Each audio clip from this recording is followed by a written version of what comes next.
Señoras, señores, bienvenidos a un nuevo encuentro digital aquí en el Grupo Multimedia de Comunicación La Cerca, en el que vamos a abordar las distintas situaciones, las distintas noticias y las distintas medidas que últimamente se están poniendo en marcha, sobre todo aquí a nivel regional.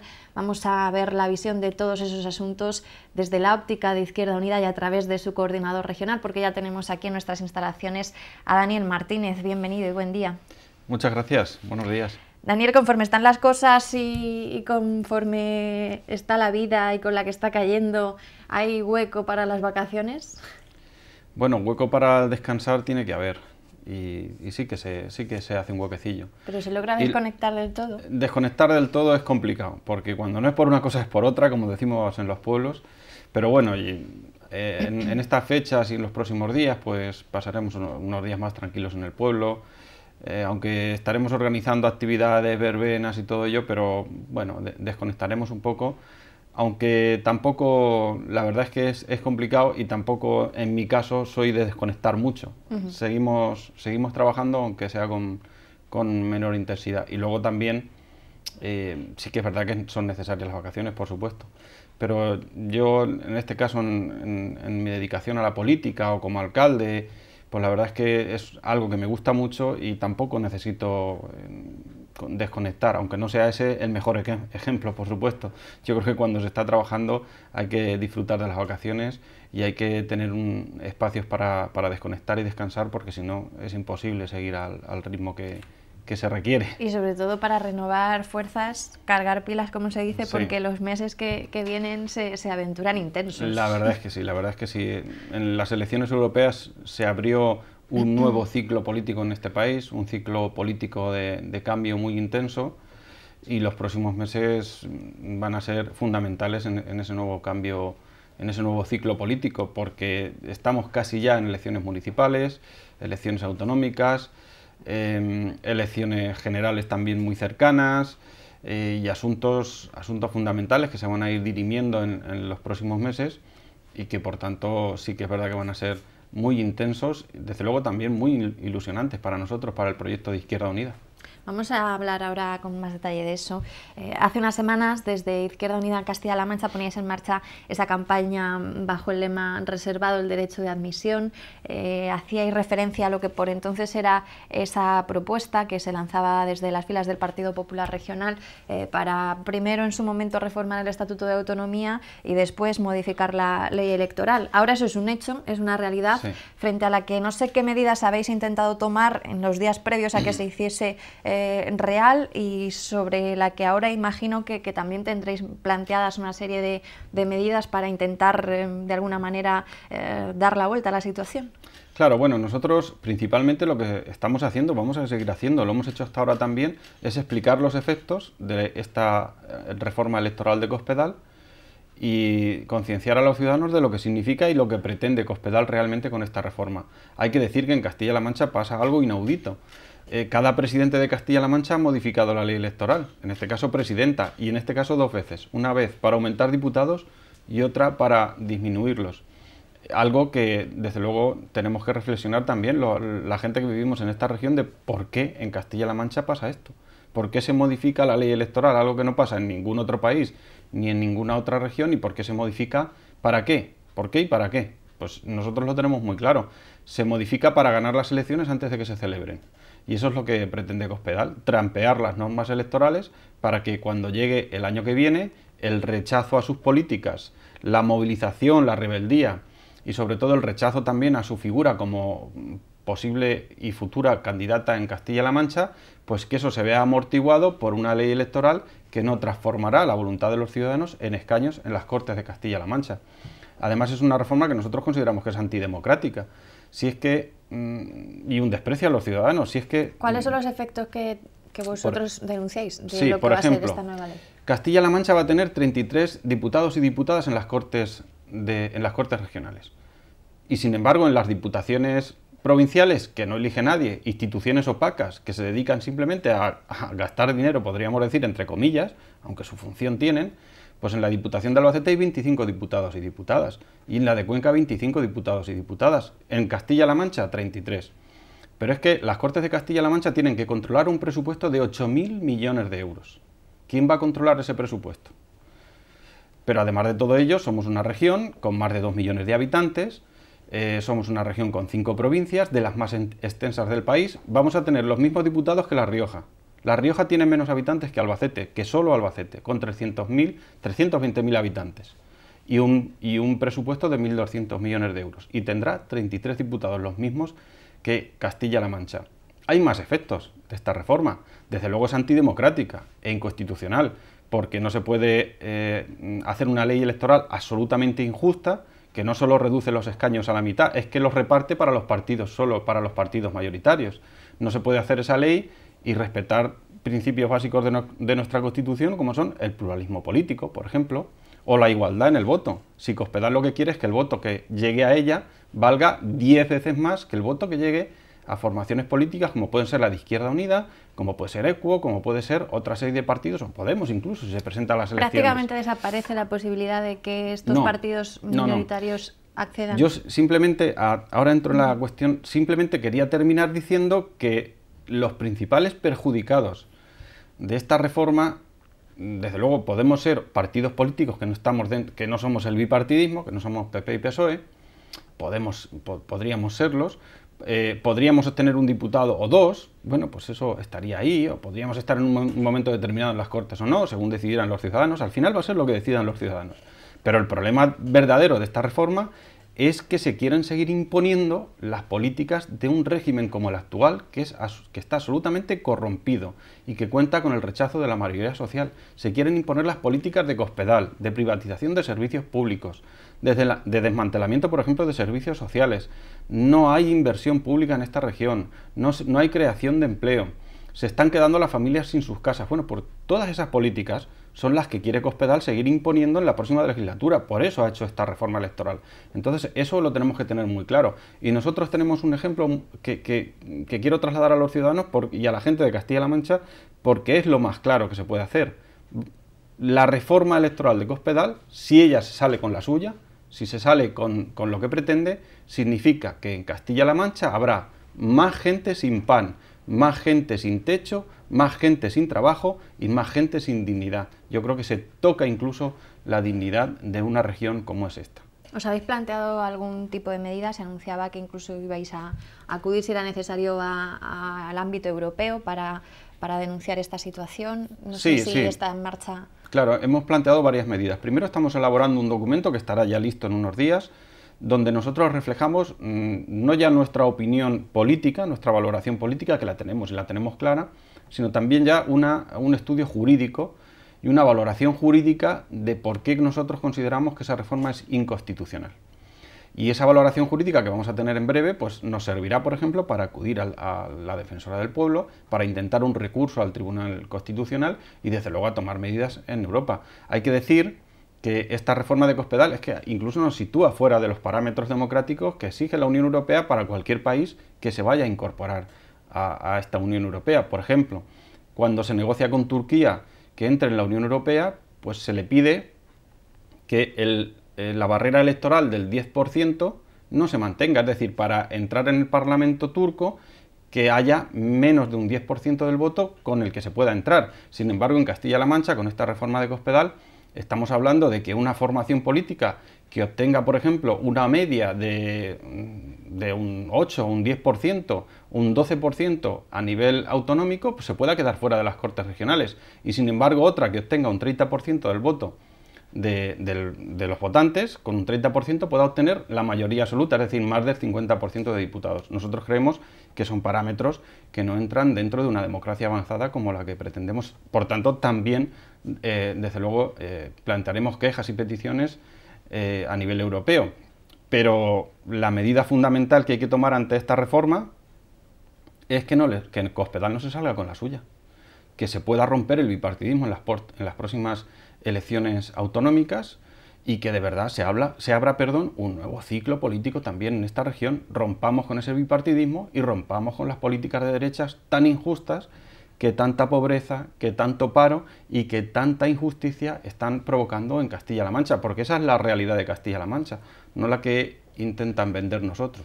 Os habéis mostrado también muy críticos con el argumento que se lanza desde el Gobierno, asegurando que, pues que esta medida se ha puesto en marcha, primero para dar ejemplo y también para ahorrar dinero al Parlamento Autonómico. Vosotros en ningún caso consideráis que ese ahorro sea tal, ¿no? No, porque además lo primero es las contradicciones que tienen determinados gobiernos, ya las ha tenido mucho el Partido Socialista y Cospedal en su caso. Cospedal, cuando estaba en la oposición y el Partido Socialista en Castilla-La Mancha modificaba la ley electoral, decía que eso era un golpe de Estado, cuando la modificaba unilateralmente. Ahora que Cospedal gobierna, ella hace esa modificación mucho peor, mucho más injusta, y ahora pues tendremos que considerar que es un golpe de Estado también. Por tanto, es que sus mismas declaraciones y lo que ella piensa de modificar la ley electoral unilateralmente, sin contar con nadie, pues define su medida, un golpe de Estado. Ella decía cuando estaba en la oposición que era eso. Por tanto, ya tenemos contradicciones. Por tanto, un poquito mentirosillo sí que son los del PP, porque dicen una cosa en la oposición, cuando otros hacen lo que ellos hacen, y cuando están en el gobierno ya no les parece lo mismo, ya cambian. Pero los ciudadanos y la gente de a pie sí sabemos lo que se decía y lo que se hacía antes, y sabemos lo que se dice y lo que se hace ahora. Y luego, pues es puro populismo y demagogia. Si lo que no se puede hacer es reducir políticos de los que eligen los ciudadanos, que es lo que está haciendo Cospedal, por cierto, después de aumentarlos hace un año y pico, se reducen escaños, se reduce, por tanto, la representatividad democrática, el pluralismo político, la igualdad de todos los ciudadanos, se reduce todo eso para después tener un ejército de asesores.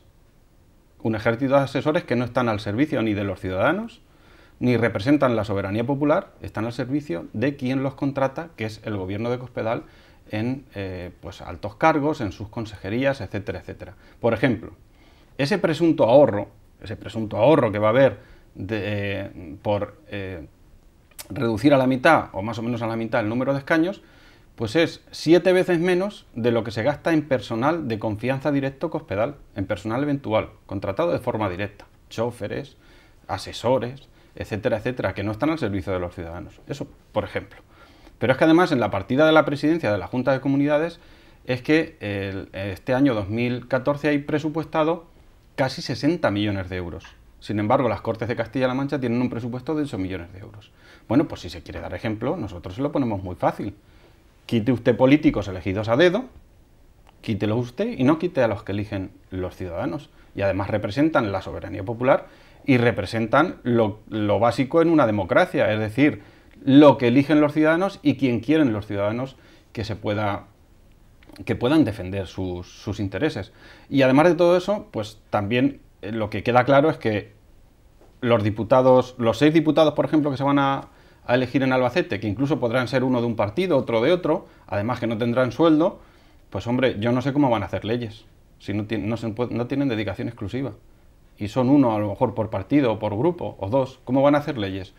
¿Cómo van a controlar al gobierno de 170 o 180 altos cargos, de decenas y decenas de personal contratado a dedo, de personal de confianza? ¿Cómo van a controlar los 8.000 millones de euros? ¿Quién va a hacer las leyes? Las va a hacer ella y su personal de confianza. No la van a hacer los representantes de los ciudadanos.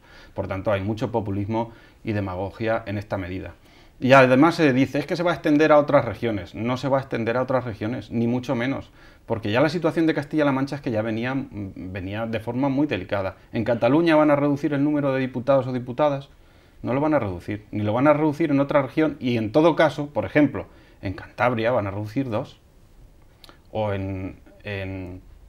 por ejemplo, en La Coruña han reducido y han dejado en 65 diputados. Muy lejos de los 33, y en población estamos muy parecidos. Es que estamos como Ceuta y Melilla en diputados y diputadas, en representación en las Cortes de Castilla-La Mancha. ¿Por qué tiene que ser eso en Castilla-La Mancha y no pasa en otras regiones? Pero bueno, insisto que ante todo este panorama, la mejor medida y como mejor se puede combatir este golpe antidemocrático, desde luego, es reaccionar. ¿Y cómo queremos que se reaccione? ¿Y cómo proponemos nosotros? ¿Y qué vamos a impulsar en Castilla-La Mancha para reaccionar ante las políticas de Cospedal, ante el estado de emergencia en el que está esta región y ante ese verdadero atraco electoral, ese verdadero pucherazo electoral? Pues yo creo que hay que reaccionar, formando un bloque democrático con todos los partidos, plataformas, asociaciones y movimientos que se mueven alternativos al bipartidismo, y con eso, desde luego, ir a lo que nosotros creemos que se puede hacer también en Castilla-La Mancha: ganar Castilla-La Mancha, romper con el bipartidismo, una ruptura democrática que se puede dar, que hay mucha gente ilusionada en eso, y desde luego conseguir que las políticas que vivimos hasta ahora y que se están imponiendo no sigan produciéndose en Castilla-La Mancha, y desde luego abrir una nueva etapa de esperanza, de democratización, de participación ciudadana y de otras políticas en nuestra región, que es muy necesario. ¿Cree que en las pasadas europeas la gente, el pueblo, la ciudadanía reaccionó ya muy claramente a través del voto, comenzando una dinámica que, sobre todo desde estos grupos y de estas plataformas desde las que me habla, esperan mantener e impulsar, si se puede, de cara a esa cita del año que viene? Sí, yo creo que sí. Yo creo que en las elecciones europeas empezó ese cambio. Por ejemplo, hay muchas localidades, incluso en Albacete, en la provincia de Albacete, en Albacete capital, donde si unimos los votos o sumamos los votos de Izquierda Unida y de otras formaciones como Podemos, ECU, etcétera, pues el resultado es que se rompe claramente con el bipartidismo. Incluso en muchas localidades está por encima del Partido Socialista o a la par en votos. Por tanto, hay una dinámica que es totalmente diferente, una dinámica electoral y una dinámica social que empieza a rechazar este régimen corrompido y que necesita una ruptura democrática clara. Y desde luego eso se está apuntando. Por eso nosotros ya hemos lanzado Ganar Castilla-La Mancha. Y creo que ese es el ejemplo que ya hay en otras ciudades también, en otras comunidades autónomas, y que pretende aglutinar, pretende dar forma a la confluencia política, social, alternativa al bipartidismo, que de verdad puede romper y de verdad puede, por ejemplo, en Castilla-La Mancha, echar a Cospedal y romper exactamente también con ese bipartidismo y esas políticas que hemos sufrido durante muchos años en esta región y que en los últimos años se han acentuado de forma muy dura. Por eso yo creo que en los próximos meses eso que se apunta en las elecciones europeas a través de Ganar Castilla-La Mancha es un proyecto que a nosotros nos ilusiona mucho, que ilusiona a otros partidos, que ilusiona a muchos ciudadanos, y que vamos a trabajar para que de verdad sea el principio, las próximas elecciones municipales y autonómicas, de una nueva etapa democrática en esta región, incluso yo creo que en este país. ¿Veremos darse la mano de manera palpable y decidida a Izquierda Unida con formaciones como Podemos, por ejemplo, que ha sido una de las grandes sorpresas de estas europeas? Yo creo que en nuestra intención y en nuestras perspectivas de futuro entra esa, desde luego. Ahora bien, todo eso hay que hacerlo en base a un debate desde la base, un debate que nosotros hemos abierto, un debate colectivo, participativo, de la base de Izquierda Unida, de sus simpatizantes, de los ciudadanos en general que quieran participar en ello. Yo creo que en los otros partidos también está ese proceso ligándose y se está dando ese proceso de participación, de debate, para después buscar la confluencia también en torno a un proyecto electoral que sea, como digo, el que pueda dar forma a esa ilusión y el que transforme la movilización, la rebeldía, la ilusión frente a estas políticas tan injustas después en gobiernos. Porque lo que pretendemos en Castilla-La Mancha, desde luego, es cambiar este gobierno, pero no volver a lo menos malo. Queremos transformar claramente las dinámicas que ha habido hasta ahora. Por tanto, nosotros vamos a hacer desde Izquierda Unida, desde las bases de Izquierda Unida, vamos a hacer todo lo posible para esa confluencia electoral, pero ya no solo con Podemos, sino con otras formaciones que con mayor o menor apoyo electoral tienen que estar ahí, que yo considero que pueden estar ahí, si ellos lo consideran también, y además con mucho más, porque estamos hablando de mareas, de plataformas ciudadanas, estamos hablando de movimientos sociales, de asociaciones, de ciudadanos individuales. Pues yo creo que todo eso se puede recoger y mediante una alternativa para ganar Castilla-La Mancha conseguirlo. La cita está relativamente cerca, si hablamos a nivel político, 9-10 meses. Ha mencionado antes que no comparten en absoluto y que están haciendo mucho daño algunas de las políticas que se han puesto en marcha, sobre todo en los últimos años. Ha mencionado pues esa destrucción de los servicios sociales, de los servicios públicos. Ha lamentado también, pues aparte de la reforma electoral, otro tipo de circunstancias y también, sobre todo, los efectos que sigue arrastrando en el ámbito del desempleo a nivel regional y en esa pérdida de oportunidades para mucha gente. ¿Cuál es la alternativa que propone en este sentido, en estos dos grandes pilares, los servicios públicos y sobre todo esa defensa del empleo por parte de la propuesta de Izquierda Unida y del objetivo de ganar Castilla-La Mancha, como me dice? Bueno, yo diría que esa propuesta alternativa que nosotros defendemos parte de la base de mirar la situación social, de gestionar los gobiernos desde el interés de los ciudadanos, desde las necesidades de los ciudadanos y no desde las necesidades de las empresas privadas, de la banca y del poder financiero y económico de este país. Nosotros, cuando hablamos de propuesta ante el problema de la vivienda, por ejemplo, pues no nos vamos a reunir con los bancos para ver cómo pueden ellos seguir ganando dinero y cómo pueden sacarle mucho dinero a un piso del que van a echar una familia. Nosotros esa perspectiva la desechamos. Vamos a hablar con la familia y vamos a proponerle soluciones a la familia que ha perdido sus ingresos, que no tiene trabajo y que no puede hacer frente a la hipoteca de esa vivienda. De ahí parten nuestras necesidades.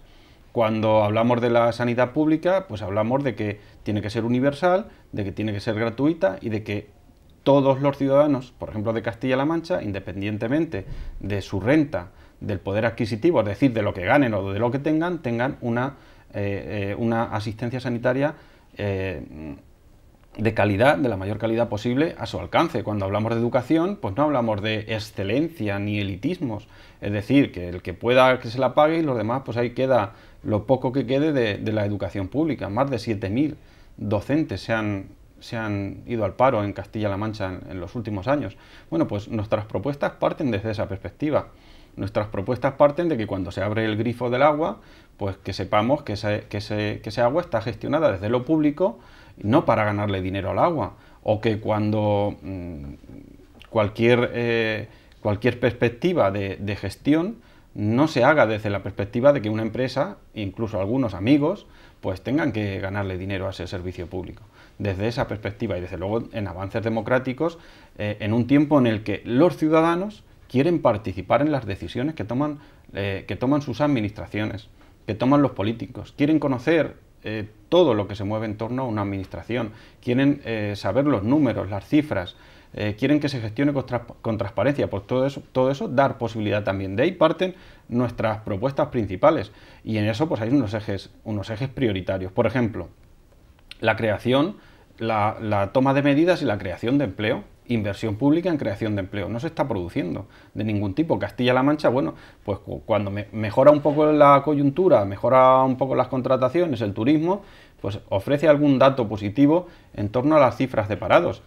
Pero desde el gobierno regional no se está haciendo ninguna inversión que sea de carácter estratégico en industria, en otros sectores. Lo que está ocurriendo, por ejemplo, en los servicios públicos que creen empleo, no se está produciendo. Y luego hay, por ejemplo, hablar de las cifras de pobreza infantil en esta región, es que es más de un 40%. Es que de cada 10 niños en Castilla-La Mancha, 4, más de 4 tienen problemas de nutrición, tienen problemas de alimentarse todos los días. Pues eso es muy duro. Sin embargo, en Castilla-La Mancha, al año, este año 2014, casi 600 millones de euros, vamos a pagar casi 600 millones de euros de intereses a la banca por los préstamos especulativos que se han ido sacando en los últimos años.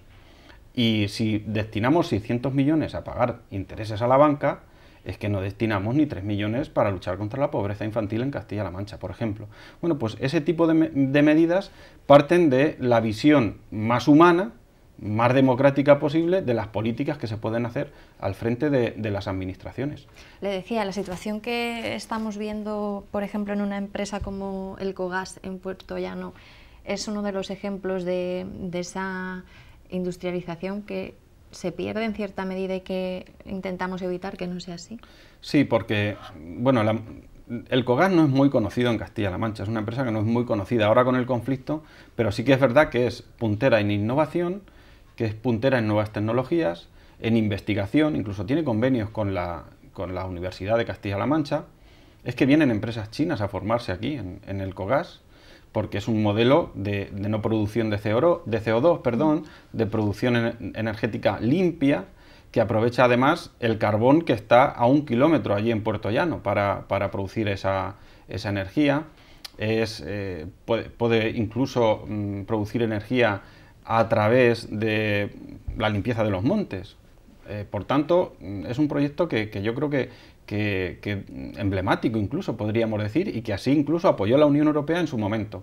Y es verdad que ahora está en entredicho, y todo también por una apuesta por las energías nucleares que parece que está desvirtuando o está eliminando directamente lo que debería ser, iba a decir el futuro, pero debería ser ya el presente, por ejemplo, en Castilla-La Mancha, con energías alternativas, con empresas como Elcogas o como puede ser la producción de energía eólica, del que somos punteros, pero que debería ser una apuesta estratégica también para crear empleo. Y sin embargo, pues estamos viendo cómo los trabajadores se están movilizando ante el peligro de cierre de esta empresa tan emblemática en Puerto Llano, pero que yo extendería incluso a la región. Dos asuntos de los que quiero saber rápidamente su opinión antes de despedirnos. Uno, en relación a esos incendios que hace algunos días se produjeron en Guadalajara y que suscitaron pues una situación complicada durante varias jornadas. Ha habido ciertas críticas desde algunos sectores con la actuación que allí se hizo. No sé qué valoración hacen desde su grupo, desde su formación. Bueno, yo creo que menos el PSOE y el PP, todos los demás sectores han pedido la dimisión de la consejera, es decir, trabajadores, partidos políticos, por ejemplo, como de Izquierda Unida, asociaciones de agentes forestales, sindicatos de trabajadores y trabajadoras de GEACAN, han pedido la dimisión, no solo por lo que ha ocurrido en Guadalajara, sino por la política de gestión ambiental que se está siguiendo en Castilla-La Mancha. Pero aún más, es que dice la consejera, dijo hace 2 días, no, si en GEACAN no hay recortes. Bueno, pues se ha recortado alrededor de 50 millones de euros en presupuesto, 700 trabajadores y trabajadoras se han ido al paro en los últimos años, y además, no solo eso, es que 1.800 trabajadores que hoy están trabajando, valga la redundancia, en la extinción de los empleos, es que a mediados de noviembre se van al paro y van a estar 4 meses sin trabajar. Por tanto, nosotros creemos que se está haciendo una gestión terrible, o horrible, podríamos decir. Ni se respetan derechos laborales, ni se tiene como prioridad la extinción y prevención de los incendios en Castilla-La Mancha. Y nosotros hemos denunciado que es que la propia empresa GEACAN, desde luego con la responsabilidad directa de la consejera, está mandando, o ha estado mandando a los trabajadores que estaban en Guadalajara pagando los incendios, estaba mandándoles cartas comunicándoles la extinción de su contrato para este otoño. ¿Cuándo se van a ir al paro y van a estar 4 meses en el paro? ¿Cómo se puede hacer eso? ¿Cómo le puedes comunicar a un trabajador la extinción de su contrato mientras está pagando un incendio? Nosotros creemos que hay un cúmulo de irresponsabilidades y un cúmulo de desaciertos en torno a la empresa pública de gestión ambiental que hace que, desde luego, esta consejera no debería estar al frente de la consejería ni de la empresa. Y vamos a ver qué pasa en el futuro, pero los incendios que se apagan en invierno, pues en invierno no habrá ningún trabajador haciendo labores de prevención de esos incendios. A nosotros nos parece muy grave lo que está sucediendo con GEACAN, que es la mayor empresa pública de Castilla-La Mancha, como digo, casi 1.800 trabajadores y trabajadoras, y que desde luego está sometida a un acoso y derribo desde que llegó Cospedal de forma absolutamente injustificable. Un último asunto, no cambiemos de consejería porque a sus puertas precisamente ayer le llevó este tema que gira en torno a un sector muy importante en Castilla-La Mancha. Me refiero al vitivinícola y me refiero a ese borrador de decreto que el Ministerio de Agricultura lanzaba el 9 de julio para poner de alguna manera solución, o lo que ellos entienden como solución, a esos excedentes de vino que se dan fundamentalmente en Castilla-La Mancha y fundamentalmente en el territorio de Ciudad Real. El sector está eminentemente en contra de lo que estipula ese acuerdo, porque asegura que hay que eliminar excedentes a 31 de julio, 2 días, y consideran que es injusto porque hay bodegas, cooperativas que han almacenado el vino porque no han querido venderlo a precios excesivamente bajos como los que se estaban ofreciendo, a pesar de no haber producido en excedentes, como es el caso de la zona de Albacete. No sé cómo valoráis vosotros esta situación y qué hubierais propuesto para haberle puesto alguna solución cuando ya se preveía ante la abundante campaña que había habido en Castilla-La Mancha que esto podría llegar a pasar. Bueno, proponer soluciones puntuales siempre tiene el riesgo de que, como todos los años hay que hacer la campaña, hay que almacenar, hay que vender el vino y estamos en el mayor viñedo del mundo, como se suele decir y como le gusta tanto a nuestra presidenta decir, pues proponer soluciones puntuales siempre tienen el riesgo de que sirven para poner una tirita, pero no para afrontar los verdaderos problemas que pueden tener los viticultores. Lo primero que hay que decir es que esta imposición de una destilación obligatoria afecta casi a 80.000 familias en Castilla-La Mancha, que eso, por ejemplo, es como la ciudad de Albacete entera. Podríamos decir, por tanto, que es un factor a tener en cuenta y que cualquier medida que se haga tiene que ser bien meditada y, desde luego, no hacerla con mucha urgencia como se está haciendo en estos momentos.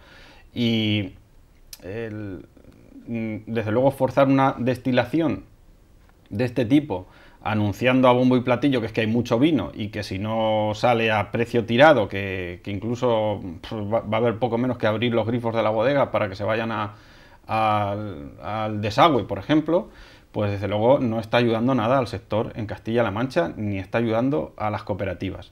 Y además de todo esto, yo lo que se ve venir también es que esta destilación impuesta y forzada, sin ningún tipo de ayuda pública, sin ningún tipo de intervención pública, lo que va a afectar al final es en la próxima, no solo ya en las bodegas que están llenas, sino que en la próxima cosecha, pues las familias viticultoras de Castilla-La Mancha y bueno, pues los pequeños negocios, etcétera, que se dediquen a esto, se van a encontrar con que cuando vayan a las bodegas van a tener que, primero, ver si pueden dejar la uva y, segundo, casi regalarla.